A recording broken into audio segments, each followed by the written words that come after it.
Hello, everyone, and welcome to the Reset with Raven podcast. I am your host, Raven M. Harris, and I am excited you are here. Of course, this is the podcast where we talk about how to recover and reset after disappointment, discouragement, and devastation. Today, you all are in for a treat. And today, we're talking about trauma. I remember when I was younger, I only thought about trauma in one way. And now that I've been learning more about the topic and studying it, I realized trauma, it can come in so many different forms.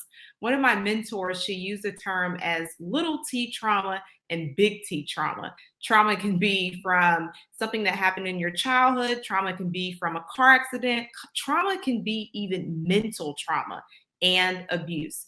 And today's guest, I feel like we have like our resident expert to talk about how trauma shows up in different forms, from mental abuse, from emotional abuse, and it can be even in physical abuse, and just from challenging situations and difficulties that we experience in our lives. So tune in today, guys. I'm super excited for you to hear about trauma and how it shows up in its different forms. So welcome today's guest, Dr. Marni. Hey, Raven. Thanks for having me on the reset. I am excited you are here. One of the things that struck me when we first connected, you used the term narcissism. And before we go into your experience with narcissistic abuse and what you've learned and what you're doing now to really make sure people are aware and informed, tell us, what is narcissism? Define it for us, because we hear that term dropped around, but I want to make sure our audience has a great starting point for this conversation.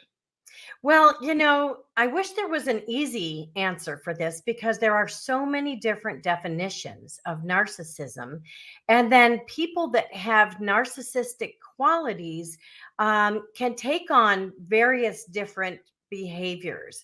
So there are covert, underhanded, manipulative people. There's overt, where they are loud and obnoxious and want the attention on them. There's religious, there's spiritual narcissism, there's vulnerable. There's just so many different terms and definitions. But, what I have come to understand and experience, and I didn't really realize that this trauma was really underlying what I experienced in a major relationship, but then I found out in a lot of other relationships, is more of the covert type, where there is, a person who is calculating and conniving, and they have an agenda to destroy you.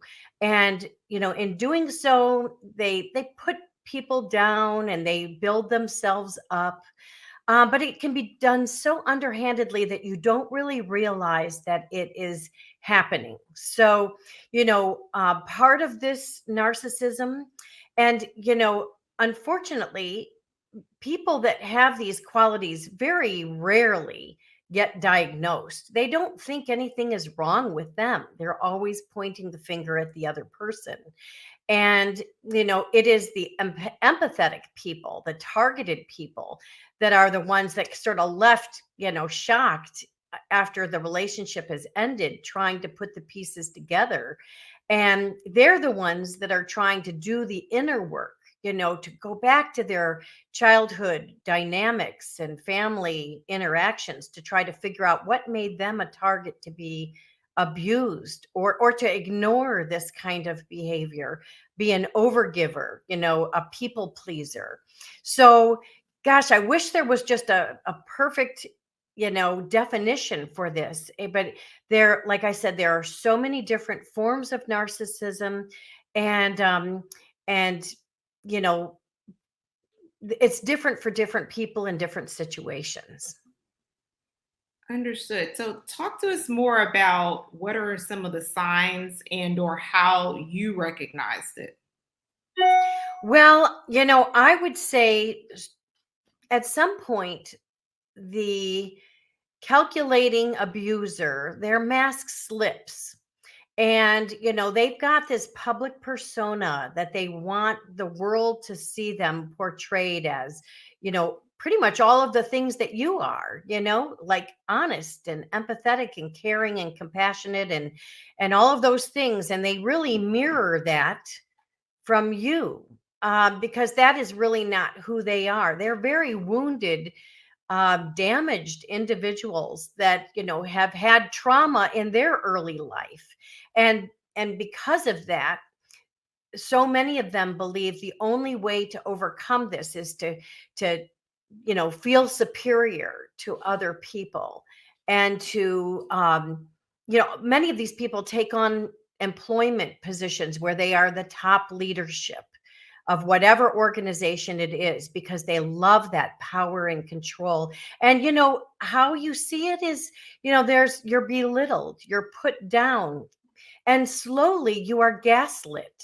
And gaslighting is a huge component of this, where you are made to believe that you are not worthy, you're not capable, you're not seeing things the way that they really are.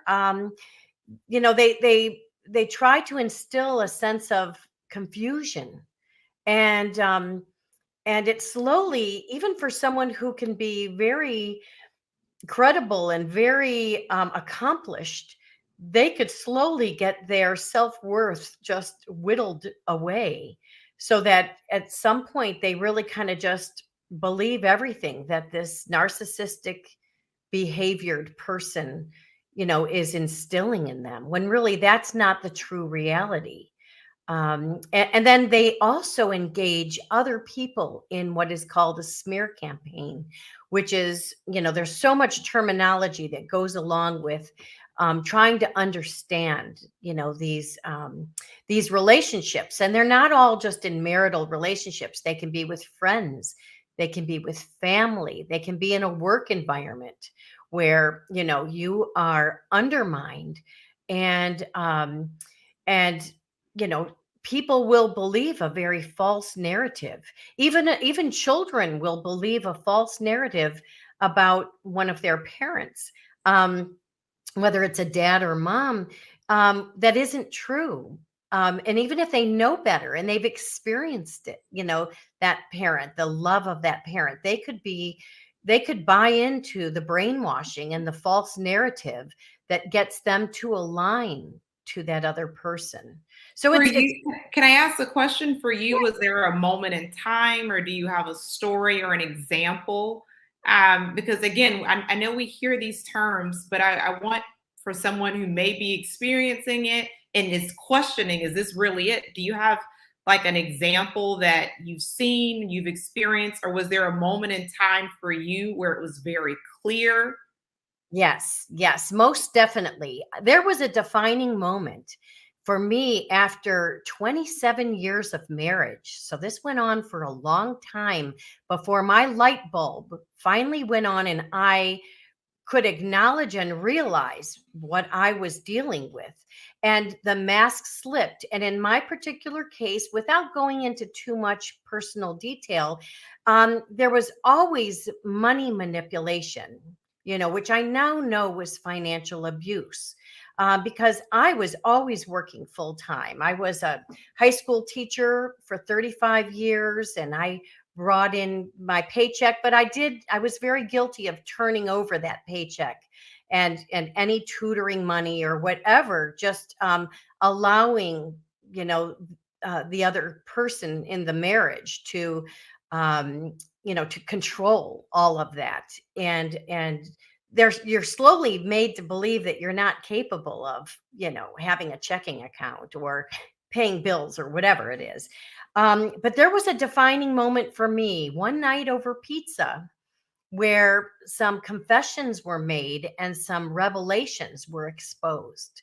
And it was in that moment exactly that I knew I was done, that enough was enough, and I needed to escape. And it wasn't until after that moment and some, physical threats and some other things that happened shortly after, that I then had to do the journey, the work to try to figure out what I was dealing with. And then I was able to put the pieces of the puzzle together. But it was a long healing journey. But yes, there was a defining moment.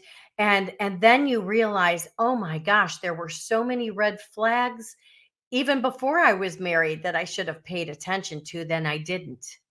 There were so many red flags at year 1 and year 5 and year 10 and year 20 that I just ignored because, I was sort of in a tunnel vision. I really wanted that American dream. I wanted stability for my children. I wanted to, believe that because I was honest and good, that was who I was dealing with, even though it wasn't. I mean, there were some blatant things in my face that, I questioned, but for some reason, it was almost like I was trying to protect myself from the real truth of what, I was living. That's very interesting that you bring up like I wanted that American dream or this vision I had in my mind for my life, for my family. I think many of us stay in situations, whether they be relationships, maybe it be in careers, maybe it be in partnerships, environments that may not be the best for us, but we're still trying to align with whatever we have in our head, whatever, however we've imagined something, and anything Right. outside of that that disrupts that. It's like, no, even though I see all of this information that is telling me it's time for a change, to do something different, because that's outside of what I've already envisioned, how I see it. I had someone recently actually bring this to my attention in terms of being rigid. They're like, if it's not exactly the way you saw it, you ignore additional information, even though the information is coming in from all different angles, but it's not the way you saw it. So I think that's um, very interesting, and I think it's very profound that you bring that up in terms of, there were signs all along the way, or as you use the term, red flags. However, do we pay attention to them? And I there's like this the story that you hear people when they're praying, they're like, God, give me a sign, God, give me a Right, sign. And it's like, how many more signs do you right, need? right, Need right. this, and this, and you're ignoring because of what you've envisioned something to be. So I'm glad you brought that up in terms of, so if anyone else who's listening to this is experiencing things and they're questioning it, and it's there and they're trying to ignore it, it's like, no, pay attention to everything that you're experiencing and that you're seeing, just so you're aware and you can make informed decisions. One of the things you said, I did the work. I started doing some Yeah. work. Tell us what that work was like, how long it took. Are you still doing it? How has that work shown up for you? And I ask this because I'm sure someone is listening and is going through something similar and wants to know, where do I even start? Especially when you said, hey, 27 years of marriage. Yeah. Where do I start from such a that's a long time to be partnered with someone in an environment and that type of thing. And there's so many people I'm sure that are thinking like, at this point, I don't feel like I can start over. I don't feel like I can change or make these adjustments. So tell us what that work was like, and tell us what gave you the courage or the strength after 27 years to do that. Well, I'll tell you, it does take courage because there's a lot of fear in change. There's a lot of fear in, you know, wondering, can we make it on our own? Now, I was extremely fortunate in that I had a full time job that I kept, even though there were efforts made by the abuser to have me go on disability for what? I don't even know what for, broken leg or something like that, or to, or to sabotage that kind of thing. I am so fortunate that, I had my education and I had my job. And there are other people that don't have that security. So, because of finances or their own commitment or whatever, they will stay in relationships much longer than they probably should because of that doubt. They just don't feel that they have it, or there are children involved. There are many different factors why people stay in things. And as far as doing the inner work, I'll tell you, in the beginning, I didn't do the preliminary work that really should be done, if you are going to leave an abusive situation. There are wonderful podcasters, and wonderful researchers that say, hey, if you're going to leave this situation, do some preliminary work. Get your finances in order. Get your oil changed in the car. Figure out where you stand with your living arrangements. Um, but I didn't do any of that. And so I had to kind of learn the hard way, which is kind of how I've had to learn all sorts of things, is the hard way. So I was basically in survival mode. I was shocked. And, it wasn't until, the discovery happened, and, the divorce proceedings began, that I really realized the deceit and betrayal that was, really the foundation of my relationship, which was so different than what I had in my mind, what I believed it to be. So, for example, I thought the house was paid off because he said for 10 years, the house is paid off, and I know I had given him substantial, money on a monthly basis, and his salary was double mine. But that wasn't the case. The house was in foreclosure. It wasn't long after the bank accounts were depleted. Investments were, put into, his name, like 95% in his name. But that was actually happening over many, many years. And I had no idea about that. So as far as doing the work, at first you need to just take care of your basic survival needs. I mean, we're talking food, shelter, transportation, employment, making sure your kids are safe. I have found probably the most significant thing that someone needs to do for doing the work is to look inward to themselves, to try to go back to their family of origin, to look at those family dynamics, identify if there are any core wounds, abandonment issues.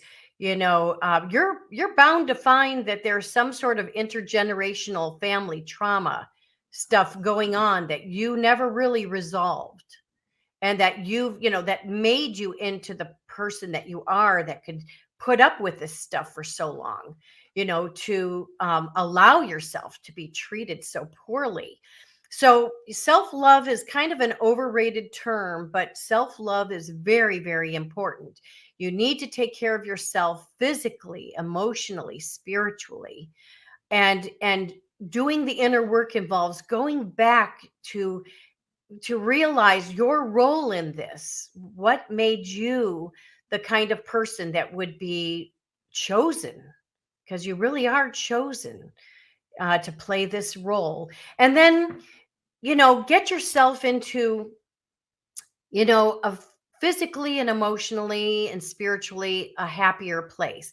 I moved from after I retired from a lifetime in the Chicago suburbs to the Caribbean. So the change of scenery, to be immersed in nature, has been extremely healing for me. To just be in the middle of God's beautiful earth. Even though I could feel that, in Chicago or any place that I landed, for me, the Caribbean, the sun and the sea has been very healing. And then pursue some passions. You might have given up some things that you were interested in, whether it was exercise or painting or, creating, building something, working on cars, whatever it is. In my case, I found my passion in writing. And I found writing to be very, very healing for me. And it was something I could do in the safety of my own environment. And I could write and rewrite and sort of get these emotions out of my body so that I could put healthier and happier thoughts into myself. That's good. That's really good. So I hear what you're saying. You changed environments. You found a new support system, Mhm. and you did a lot of inner work in terms of realizing what was important to you, what interest you had. Sounds like a rebuild in terms of like getting to know Marnie. A reset. In A fact, someone rebuild, a should have reset. like they should have a podcast called Reset, because Yes. that's what it is. It's a reset. Yeah, a rebuild and a reset of like, okay, who am I? What am I? What do I enjoy? What Yeah. makes me tick? What do I that very, very interesting, very interesting. And And there's hope, talk to and me there's about a hope for people, you know. Your audience should know that, you know, we all have challenges in our lives. You know, mine is just a particular type of challenge, but people could have various other challenges, you know, whether it's in their work or with their family or with their health or whatever it is. We all have challenges, but if we choose to respond to them with love and goodness and doing that inner work, we can come out of this actually better than where we were. I feel that my life has improved significantly. Sure, I have losses, and some are very significant.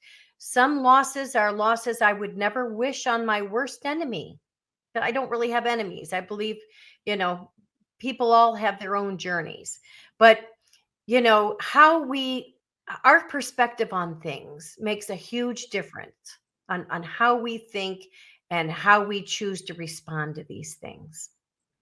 and I love what you said that you basically channeled like some of those emotions and energies. You put them on paper, you got them out, and as a lifelong learner, as an educator, you started writing.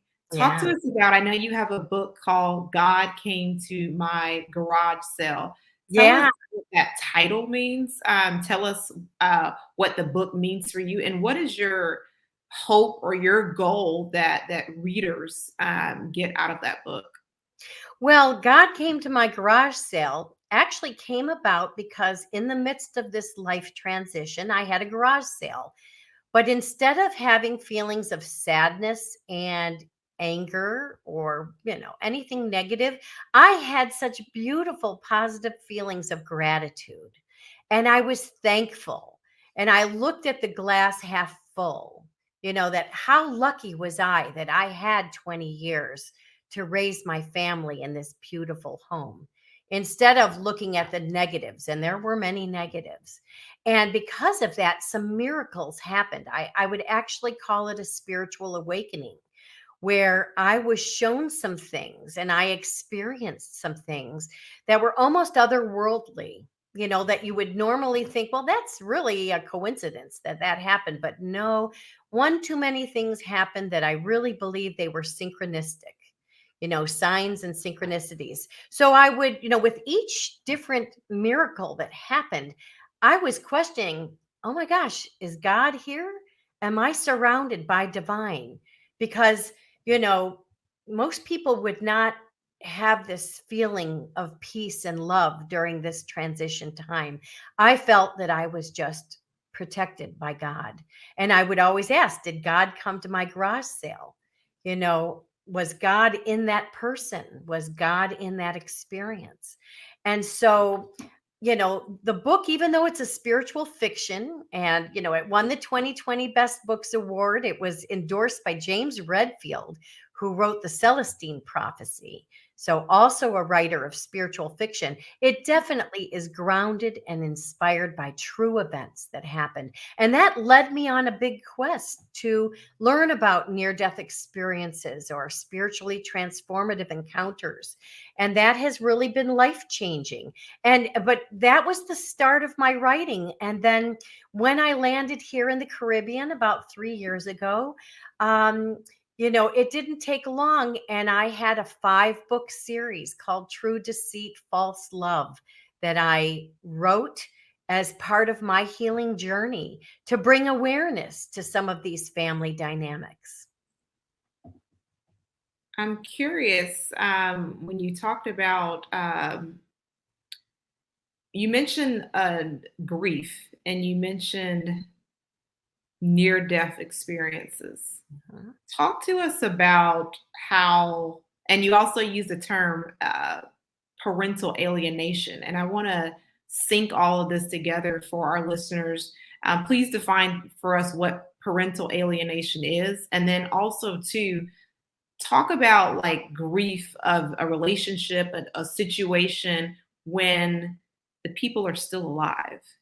Because I Right. think people see grief as like death in the physical, but I want to talk about what that's like when, because you can grieve a situation, you can grieve a career, you can grieve a relationship, you can grieve a friendship, whatever that is for you. So talk to us about how all of those sync and what that means, and then you use the term near death experience. So Sure. make Sure. that a line for all of us. Yeah, sure. And I'm glad that you mentioned that grief can take on many different forms. It's not just losing a person, but it can be grief in losing an idea, a dream.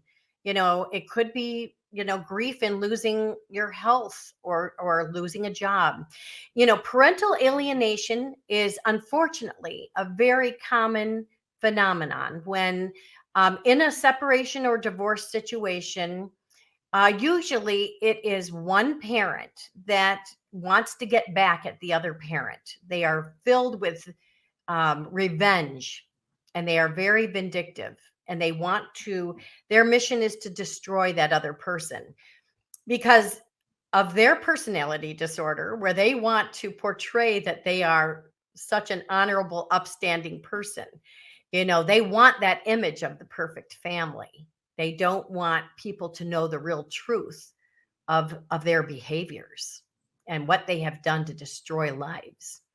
And so they will get the children to align with them, with brainwashing, with a false narrative, with outright, lies about the other parent, or very underhanded, covert half truths or something like that. And it can actually happen, when you think of a cult, like someone who joins a cult, and you think, how could all these people join a cult? They're adults, they should know better. But here they are aligning with this person, and they're isolating themselves from everyone else, and they're committing terrible acts, even to the point of killing themselves in some of these cults. Well, it's very much similar. Parental alienation is very much similar to a cult where, the kids, whether they're young or adult, are in fear of losing that relationship with the abusive parent. And I personally believe children need the love of both parents. Even if we're talking about someone who is engaging in parental alienation, that their relationship with that parent could be very different than how that relationship with the other spouse. So parental alienation is just so devastating. It happens to young kids where people can misuse the court system, put on false allegations, have that parent arrested for false, you know, situations. They can block that parent's access. They can throw away photos of the other parent. They can say things like, well, that parent really loves you, but they're so disturbed. They have such a problem that they really can't show you they love you, even though they have shown you, it's mind boggling how devastating this is. And, in my case, personally, my children were 20 and 23 years of age when I chose to divorce their dad. And you would think that the bonds are always there. The loving mother child, or in some cases the father child bonds, are always there, but they can align. It's almost like a Stockholm syndrome. If you understand that Swedish bank robbery where, the tellers kind of took on the plight of the bank robbers and really supported them, even though their lives were at risk. They just bought into the narrative of these bad people that were robbing a bank. And so then there became a term called the Stockholm syndrome, which is that is something that happens to these young and adult children. And awareness needs to be made about this. And it's a very devastating dynamic. And you talk about grief, the grief of losing a living child. There are some people I know that live down the road from their children, but are unable to see them, or the other parent will have them arrested if they come anywhere near their property, the home that they might have just, taken care of for all those years. So the grief is so significant. And, it's hard to describe, you wouldn't want to wish this on anyone. Grief of when you're dealing with someone who has died, flatlined and left this earth. If you lose a child, that's just absolutely devastating. And I know people that have lost their children. Parental alienation can actually be compared to that same situation because you go through all the same stages of grief. But the sad part is that your children are being damaged. They call parental alienation child abuse. Even if it's with adult children, it is a form of child abuse. And some researchers like Dr. Jennifer Harmon, who is, out of Colorado, who's done a lot of research on parental alienation, she believes that it's also a form of intimate partner violence. So even if you are physically removed from the perpetrator, from your ex-spouse, they are still committing intimate partner violence by interfering with your relationship with your child. And then to tag on near-death experience to this whole thing, near-death experiences happen when you actually physically die. There are people that have flatlined, whether it's on an operating table or an accident or a medical mishap, something like that. And they have an experience that is out of this world, that they are transported many times to heaven. They see the light. They are greeted by angels or loved ones. But then they're revived and they're brought back to life to be able to explain, what they experienced. And there are hundreds and hundreds of cases of people that have had near-death experiences. Some so very credible by, very accomplished medical doctors or people that were previously atheist that came back and said, no, no, no, no, no. There's another plane of existence here, and it's all about love.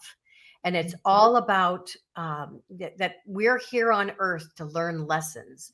And that has actually brought me a lot of peace in knowing and learning about these near-death experiences, because what I experienced at that garage sale and then realized afterwards I had many of these experiences, and even before in my life, that I didn't really, think about much until I had these other experiences. They're very much the same, except I didn't have to physically leave this earth, through death. But you can experience some of these same things where you are shown that we are all love, that we are all light, and that there are reasons for some of these challenges and hardships in our lives. And they really are meant to help us self-actualize and grow as a human. One of the things that's coming to my mind is, we've used these terms and we've talked about domestic violence, narcissistic abuse, intergenerational family trauma, and then your book series, True Deceit, False Love. And you've been through so much. What is your goal? What is your mission for sharing your pain, for sharing what you've experienced? What do you hope that a listener, a reader of your books, what do you hope they take away, or what do you hope they're able to apply to their lives? Well, first of all, I want people to know that they're not alone in their pain. That so many of us have experienced what they might be going through right now. because it's so easy to feel alone. And some people might feel hopeless and despondent and might make some choices in their lives that would be devastating when really, if they had that glimmer of hope, that that they might sit back and reflect and realize that they're not alone, and that there are constructive ways to deal with grief and enormous loss that is just mind-boggling. I mean, really, any parent, most parents that lose their children to their living children, I mean, the pain is just so unbelievably deep. But at some point, some of us are able to realize that everyone has a journey. And then, if we do the research, part of why I have written this 5-book series is to provide information. And I've had enormous endorsement support from researchers and influencers in the abuse recovery community that are saying, like, Marni, you really get it. These, your books are tools, between your poetry and your terminology and even the word search puzzle book. You're providing tools in a creative way to help people deal with this trauma, this extreme trauma, but you're also providing inspiration that we can rise above this. We can realize we can't change other people, and we can't change some of the things that happen to us, but we have the power within ourselves to change how we respond to things, or to choose how we respond to things. And I personally believe that it's all about love and honesty and goodness. And, so I'm providing some tools to help bring awareness to these devastating forms of family trauma that are often not talked about, but need to be talked about because our voices matter. And, we need to be heard, and we can reset our lives. We can reset it. I'm 60 years old. And even though right now I'm living a life that I didn't really anticipate, it's a beautiful and wonderful life in so many levels.